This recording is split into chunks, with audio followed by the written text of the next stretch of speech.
Hello बच्चों, तो आज की वीडियो है जिसमें आपका नई अपडेशन आई है सीबीएसई की तरफ से जो 9 दिसंबर को रिलीज हुई थी। उस अपडेशन के अकॉर्डिंग जो आपका साइंस का और एसएसटी का पेपर है, अब वो सेक्शन वाइज डिवाइड होगा, section A, section B and section C. उसी तरह से एसएसटी का जो पेपर होगा, सोशल साइंस का पेपर, वो 4 सेक्शन में डिवाइड होगा। Section A is for history, section B is for geography, section C is for political science and section D is for economics. अब इसमें क्या आपको करना है, आपको अपना जो पेपर आंसर शीट है उसको भी 3 पार्ट्स में बांटना है। जैसे साइंस के पेपर की मैं बात करूँ तो सेक्शन ए में आपको बायोलॉजी का लिखना है, सेक्शन बी में केमिस्ट्री का और सेक्शन सी में फिजिक्स का। अब इसमें दिक्कत कहाँ है कि दिक्कत यह है कि इन केस अगर आप आंसर लिखना भूल जाते हैं, सपोज आपने कोई बायोलॉजी का आंसर आपको उस टाइम पे याद नहीं आया और आपको बाद में वो याद आया, तो आपने उसको उठा के सेक्शन बी में लिख दिया जो आपने केमिस्ट्री का सेक्शन बनाया है, तो उसमें आपको मार्क्स नहीं मिलेंगे, आपके मार्क्स डिडक्ट हो जाएंगे। और इनफैक्ट अगर आप वो पेपर अपना रिवॉल्यूशन के लिए भी देंगे या रीचेकिंग के लिए भी देंगे, उस टाइम पे भी सीबीएसई उसको कंसीडर नहीं करेगी। तो आप अपना ये जब पैटर्न बनाए तो बहुत ध्यान से बनाए। लास्ट में उसमें जगह, सपोज आपका ये 2 पेज में बायोलॉजी हो जाता है तो आप अपना एक एक्स्ट्रा पेज छोड़ के रखें, इन केस अगर आपको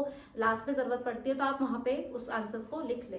तो इस तरीके से आपको सेक्शन वाइज बांटना है और बहुत ध्यान से अपना पेपर करना है। Thank you. आ जाओ भाई।